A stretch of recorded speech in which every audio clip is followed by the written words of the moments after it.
I think it's working. Do you feel streamy? I do. It feels tingly. Mm, that's how you can tell it's working. Yeah.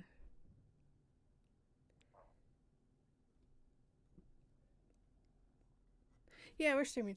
Josh, how's it going? Should we clap it in or what? Let's do it. I just gonna. What? Ow, ow,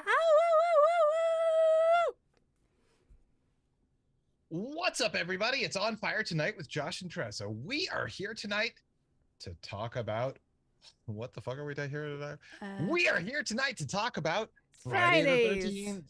Everyone's favorite comedy show from the 80s that was trying to be just like Silent Live. And it had that guy, Kramer, and also. Michael Richards and yeah, Larry David was a writer on that. Of course he was. It's mentioned in the song TV Party by Black Flag. All right. Yeah. Yeah, we are here to talk about the show Friday the 13th, the Oh. series. Yeah, maybe we'll talk about Fridays another time. That's a good one. We can we can dig deep on some Andy Kaufman appearances. Oh, I didn't even realize he did that. Oh yeah. He famously broke in the middle of the scene and was like, I can't do this. This is like the the bit was they were supposed to be stoned, and Mm-hmm. like two lines into it he's like, this is bullshit. I refuse to do this. Respect. It was not scripted, and everyone else in the scene was like, Dewey. I think one person actually literally like danced away like ballet dancer. You do what you do with what you got. Yeah. Anyway, we're here to talk about Friday the 13th, the series, season 1, episode 10. The episode is Tales of the Undead. This shall serve as your only warning if you haven't watched the episode already and wish to. Pause this, watch that, come back. You're back. Welcome back. Jesus Christ Almighty. Tressa, what did you think of this episode? Who was that guy? Who was that old guy? Are you joking? I mean, I know he's famous and everything, but I don't remember his name or what he was in. That's Ray Walston. Uh-huh. You personally best know him as Boothby from The Next Generation. Ah, damn it! I'm such an asshole. Most Americans will either know him as the main character on My Favorite Martian or Aloha Mr. Hand, but most importantly, in his decades long career that spans from the 50s to the early 2000s, the most important role he ever played was Barney on one episode of Misfits of Science. Yep, agreed. And Boothby. Hey, this was a weird episode. Should we just say that every single? Let's just open it up that way every single time. It opened up with this like ruffian going through comics in a comic book shop, and I thought he was stealing greeting cards, and I thought that was hilarious, but it was comic books. No, he's just stealing comic books from the mom and pop comic book shop. What a dickhead. Yeah, he absolutely must have the signed first edition of Tales of the Undead. It's the first appearance of Ferris the Invincible. They never addressed why he was so fucking hellbent. He had such a fucking boner for that comic book. He was like, I'm gonna get that fucking comic book. Dude, chill out. It's possible that it's because it was a cursed object. It made him do that, and proximity to it like drove him insane. But Maybe. it didn't do that to anybody else. Maybe some people are more suggestible. Maybe your mom's suggestible. Oh. He was like, I need that fucking comic book. Comic book store guy is like, sorry, bro, it's $25,000. And It's been conservatively estimated to be priceless. oh, okay. You can He bid on it at the auction. There's a huge comic book auction coming up.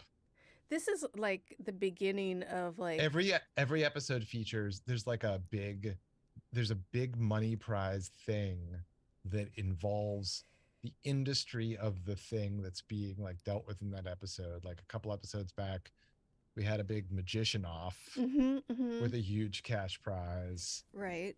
They were going to probably sell all that stuff that boxer guy had. Maybe. Yeah. But he's like, oh, I really fucking need that fucking comic. But I'll see you tomorrow. Bye.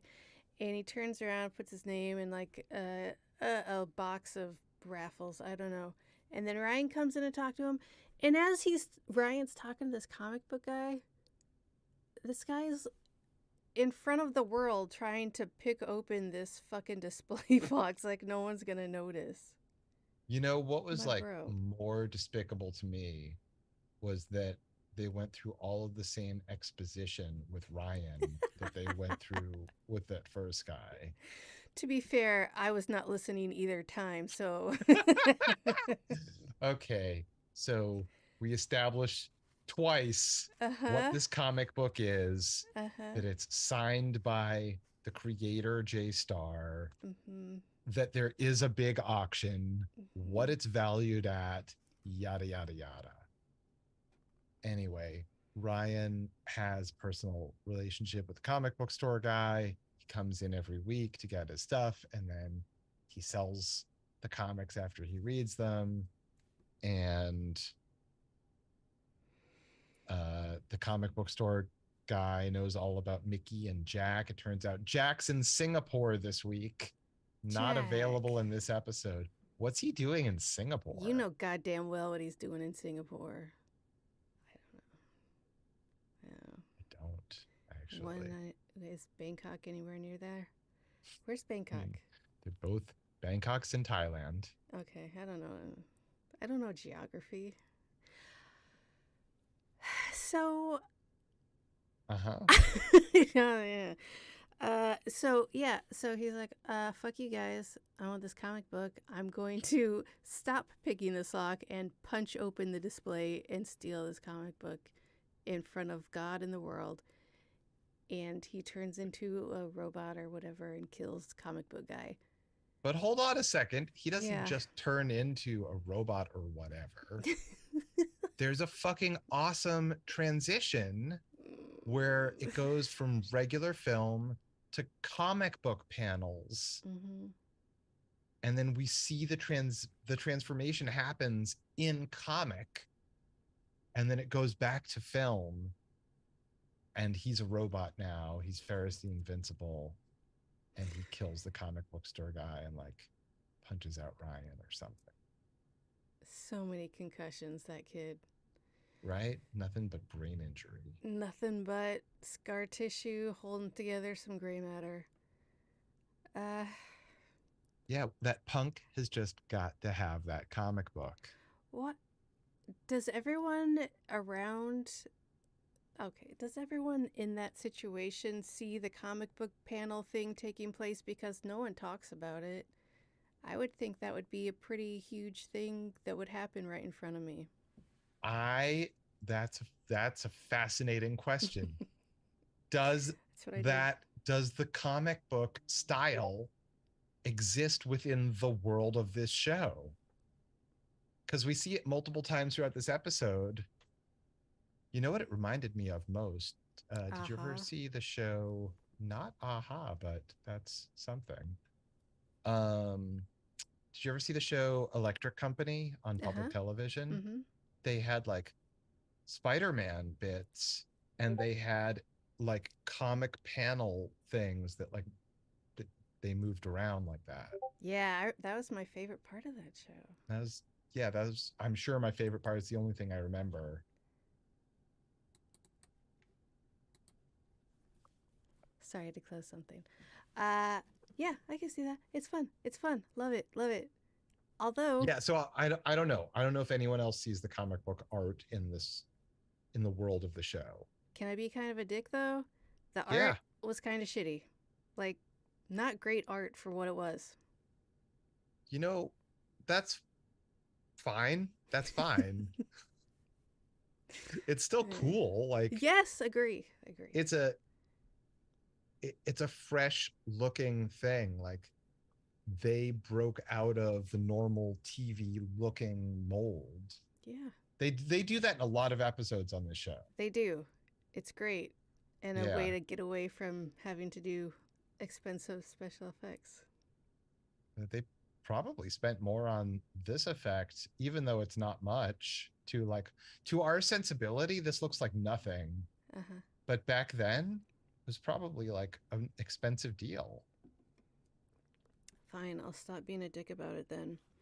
So Ryan witnesses all this insanity, goes and tells Mickey, and it's like an episode of the goddamn X-Files, and she's like, I don't know, Ryan, that sounds pretty crazy. Yeah, it's like, bitch, where the fuck do you think you're standing? You're in Curious Goods. You're upstairs from the vault of satanic cursed objects. Let's go. Why the fuck are you questioning me about anything that I tell you? You want to go downstairs and hang out with that doll some more, you stupid bitch? Listen, I can hear you rolling your eyes at me, and I do not like it. Me? I don't. She's gonna. Oh, okay. So, hey, let's go check out the log. What's it called? Let's go check The out manifest? the manifest. Let's see if anyone bought a comic book at this place. Maybe we could track down what the fuck is happening. Maybe I'll believe you then, Ryan, you stupid idiot. Oh, here's a magazine. Was it a magazine they found? And the guy's name was, I want to say Patrick Starr, but I know that's not right. So his pen name was J Star. Okay. And his real name was Jacob Staretsky. So it harkens back to all of this like golden age of comic book stuff with like Jewish comic book creators assimilating, selling off their like $1 million ideas for peanuts and then getting written out of the history of the thing. So this episode is about so many things that like comic book nerds would fucking cherish, and they make they make the hero creator of this comic the ultimate villain. Yeah. What a twist. Yeah, it was weird. He was cheated many times over. That's his story. It also seems like he lives in a giant mansion with a very unhappy maid. Okay, what was their relationship? She was basically like Kathy Bates in Misery. Like, seriously, is that what it was? Because it was weird. Like later on, she's like, "What? You think I'm here because I love you? What? No, you're here because you're my maid. What are you saying right now? I don't understand it either. It's weird. And then before that, okay, so Ryan goes to go get the comic from him or talk to him about it. And first off, he goes to see her or him, and she answers the door and she's like, "We're not talking to any more reporters." And he's like, "I'm not a reporter, I'm a fan." Oh, great. In that case, come on in. How? Yeah, what? And I'm sorry, have you actually been beating off? Have you been beating off reporters? And then he talks about how he had to sell all this stuff because he lost his fortune and blah, blah, blah. And Ryan's like, "Oh, well, I guess I'll get out of here then." And he drives away from this huge estate. Bro, sell your estate! What even is going on? You could buy like a little cookie cutter house in the suburbs after you sell your estate and be fine. You're just one guy. Right. He's got blankets wrapped around him and he's sitting by the fire because it's like impossible to heat this gigantic manor house. Yeah. Bro. Bro, get it together. Get it the fuck together, Mr. Hand. Yeah. And then he's like, well, you didn't just come here for an autograph, did you? He just said he was a fan. Any fan would do that. Any fan would go and harass that person that they're a fan of just for an autograph. I mean, that's rude. It's very rude, but expected and not surprising that a fan would be like, hey, mister, can I have your autograph? Okay, I'll see you later, never again, because a fan's not going to go there and be like, hey, I've got some really important shit I need to do with you. Can you just like tell me your life story and show me all of your collectibles? And no, they're gonna be like, you're gonna let me hang out with you? Cool. Can I have an autograph? Okay, bye. Mr. Hand. I'm just so confused by the dynamic of the fan to the whatever in this episode. Did people not know about fans stalking celebrities? Did people not know? Ryan showed up at the door and was basically like, I was told to talk to the hand. Fuck you.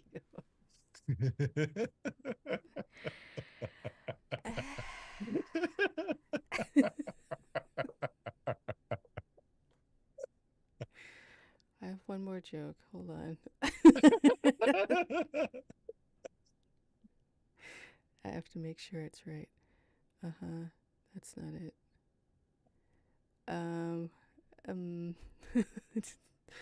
Tell everybody a story real quick. It's so gonna fall flat when I say it, but it'll be worth it for me. Go ahead. So airline peanuts are crazy, right, guys?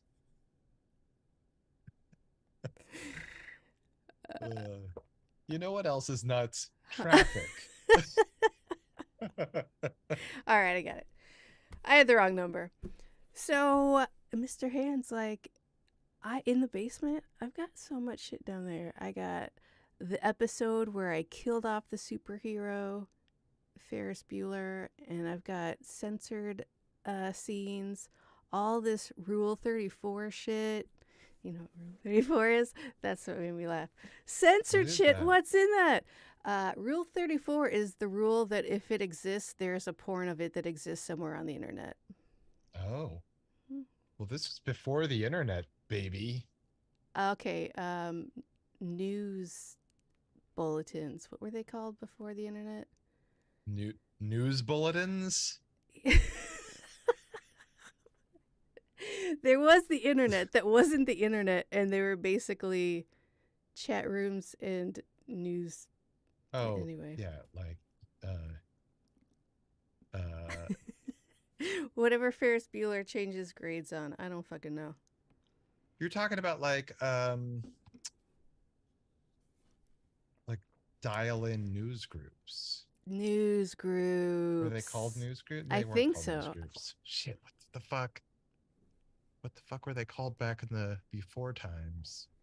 You know what? I'll Google it just like I Googled the punchline to. They were like chat rooms. Internet, yeah, but I think they were called news groups. They might have been called user groups or use groups, but before that, because like there used to be like user group whatever. Before that, they were literally just like local. Fuck, what were they called?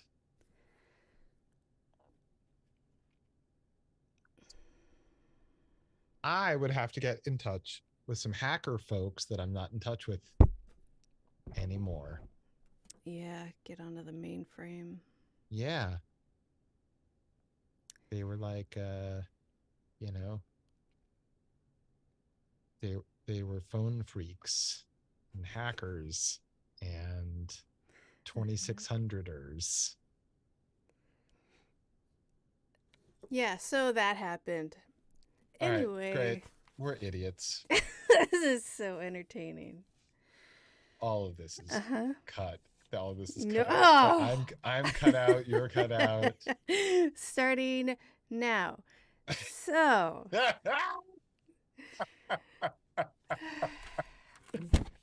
Okay, so anyway, Mr. uh Hand's gonna go to the comic book shop and see what's up because Ryan just told him all this crazy shit. And he's like, "You don't say. Okay, I'm crazy now, bye." He goes yes. to this contest box, pulls out one singular name, and is like, "Well, he's the one who's got the comic book for sure. No questions asked." He didn't. Right? That's got to be the one. He didn't I don't rifle know through how he it. knew. He didn't read but one of them, and that was the answer. That's how everything in the show always is. Yeah, and it Uh, the way they did it though, the way they always do it, is like, yeah, that's of course it's the first thing he picked up. did What's you the ever issue? watch the show Law and Order when it was like originally on? I mean, I guess it's been continuously on for like 600 years or Yeah. whatever. Mm-hmm. But Mm-hmm. like for the first for a long time early on, they would chase down bad leads for like half of the episode Yeah. and they would lead to nothing. Yeah. And the whole point of the show was they had to do the legwork. Right. And that was There, like the joke. That was because that was the trope. You can't figure out who the bad guy is until like the last 10 minutes or 15 or whatever because they're going to make you think it's this guy and this guy and this guy, but it's not. well, Mr. Hand goes to the kid that stole the comic book. His He greatest wants it fan. back. Yeah, he brought his like trophy for writing the best comic in the world. Why did he bring And that? because that's the fucking thing that you use to stab Ferris. Oh, why is. So when the kid turns into Ferris, Yeah. he takes his trophy and stabs him in the gut. And then the kid drops, Mm-hmm. and then he grabs the comic, and now he is able to be Ferris. Was it weird that he didn't know who he was? I mean, obviously, you That wouldn't he didn't know expect. who Jay Star was. Yeah, that he didn't know who Mr. Hand was. Obviously, you wouldn't expect him in your apartment ever. But at the same But he was so time, obsessed with that comic book, he yeah. had to have it so badly. And he's like, "Who are you?" Yeah, you would know what that guy looked like. Like, if Stan Lee showed up at your house, you wouldn't be like, who the fuck are you? You'd be like, holy Yeah, but fuck, Stan Lee? first of all, you've been dead for a couple of years, and it's Exactly. heartbreaking to see you in this condition. You were decaying. Um, I think first of all, like I could be face to face with people whose work I love, and I would not know who they were. Uh huh.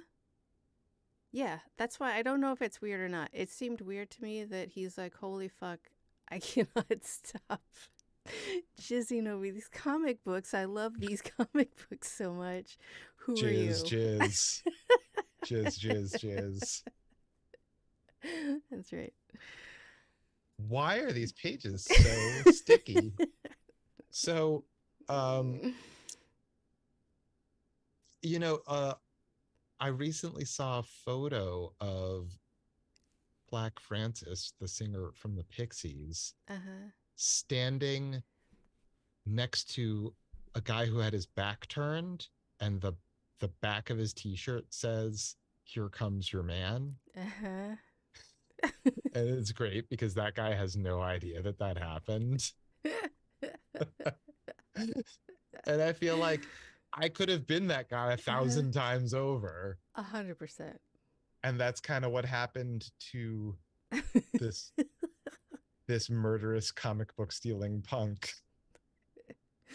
Pulling greeting cards out of his jacket pockets. Dear mom. You're the best, mom. Here's a coupon for a free hug. Aw, that's sweet. And now he's dead because that guy murdered him and took over his superpowers that he invented. All right.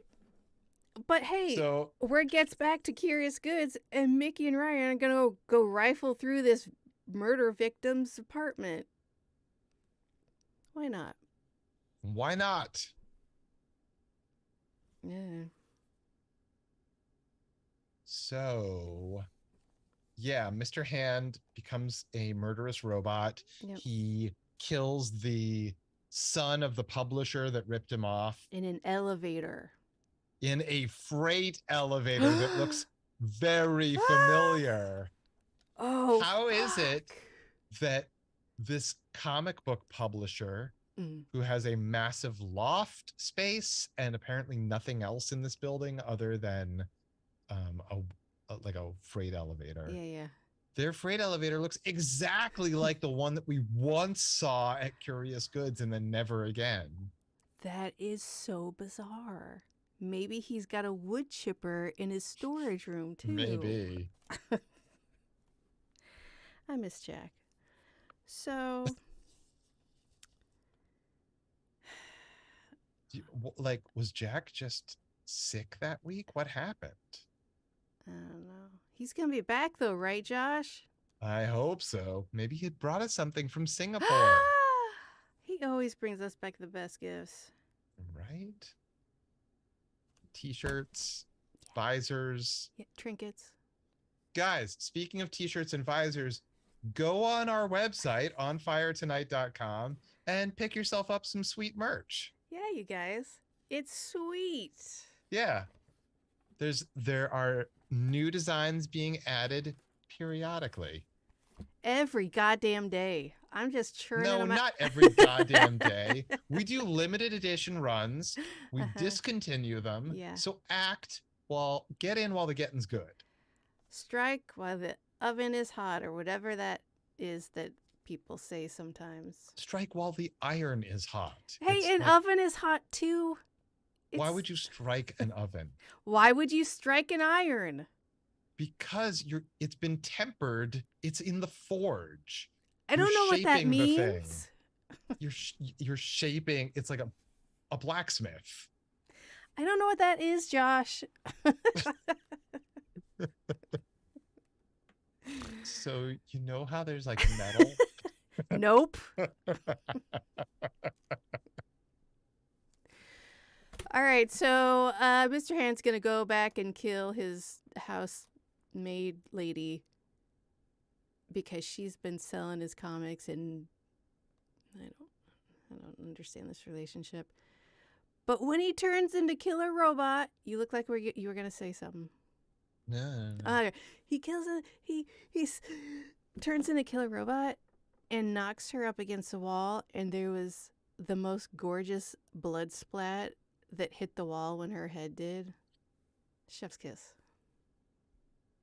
He also goes out and kills a collector guy that bought some stuff off of Kathy Bates, who's going to sell it at the auction. He seems to have pulled the guy through the window of his car. Yeah, and Mickey and Ryan just come across this. Yeah, and Ryan hangs back and is like, "You check that pile of comics and stuff on the hood of the car that's like covered in blood and has a dead man's head on it." Mickey's like, "That doesn't look right." First off, from their view, I assume it just looked like a car with its hazards on. And Ryan's like, "They're just making out. Let them be." And Mickey's like, "Wait a minute. There's a guy through the windshield." No police or ambulance are called. But wait, there's pills on the ground. You know what that means, right? Ryan recognizes Mr. Hand's heart medication. Really? Yes, really. How? Why was he spilling his heart medication while he was a killer robot? He has a heart condition, so as a killer robot, he needs killer robot heart medication. All that was fucking nonsense. You guys. I'd like to know more about this comic character. Anyway, Ryan loves this comic. He idolized J-Star and his art. He used to trace it as a kid. He really identified with the artist. He loved the stories, but he really was into the guy. And anyway, they finally track down Ray Walston as the robot. Ryan figures out that he can use the trophy, fucking stabs his hero in the gut and kills him. Maybe I guess you could say he was killing in self-defense. He kills yet another person. These heroes of our show are fucking racking up a body count. Can they not be stopped? Ray Walston transforms back from a robot to a man, and right before he dies, he asks, "How does it feel to be a hero?" Shut up. You know what though? Star, Mr. Hand, he's burning all these comic books so no one will know how to defeat him if he's Ferris. At least I assume that's what he's doing in his house. Yeah, because he had written a secret comic in which Ferris gets killed, and the publisher refused to publish it, but he still had it. All these Rule 34 meaning that it's comics. Canon. Yes. It took him for goddamn ever to burn these comic books. He's doing like one at a time. He's like, there's a page.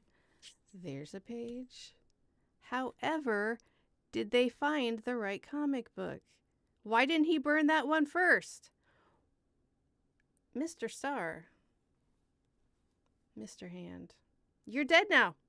You kind of did that to yourself.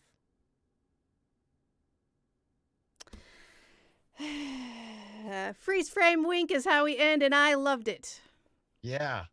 I would have also enjoyed if they'd said, as he died, "Aloha, Mr. Hand." Oh, we all would have. We all would have. Ryan's pretty upset that he killed his hero, though. I guess. He seems to get over it. And yeah, he gets over it just in time to give a quick wink to the camera. Wait, doesn't Roby do the wink? No, that was Ryan. Roby does the wink. If she does it right before Ryan, who ends on a freeze frame. Who's like, I don't even remember what he said, but it was like weird. Wait, and like. No, it's a freeze frame of her winking. I'm a look at it right now. Okay. Yeah, we'll see. I'll just look here. I'll sit here. You will. Now I have to fucking find it. Quite confident in myself. I better not be wrong, because I'll be mad. Episode 10.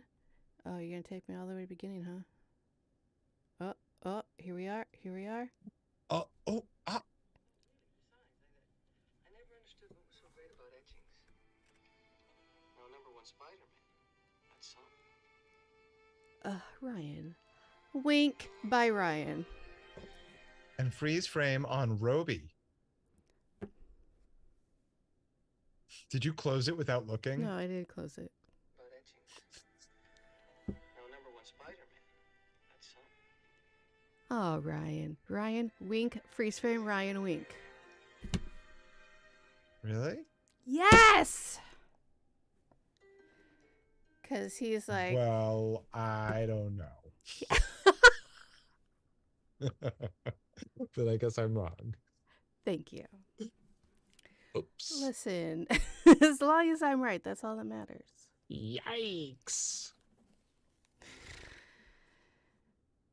So, yeah, for an episode that had like all the elements of a thing that I would love. It was your favorite? This kind of dragged a whole bunch, right? Yeah. Yeah. I started watching them a little bit fast. What does that mean? At like 1.25 speed. Oh, interesting. I have not done that personally, because I am not a cheater. Well, I am. However, anyone listening to this podcast is definitely listening to it at least 1.5. No, they can't. We talk too fast and succinctly to do that.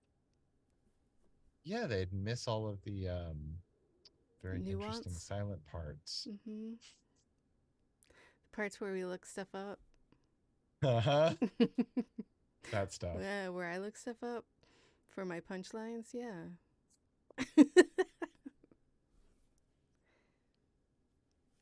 So, guys, Uh, we did it. We solved yet another case of a cursed antique. woo-wee! Yep, yep, yep. I can't wait to see what we'll solve next time. Yeah, join us once again when we visit Curious Goods and find out what the next cursed item.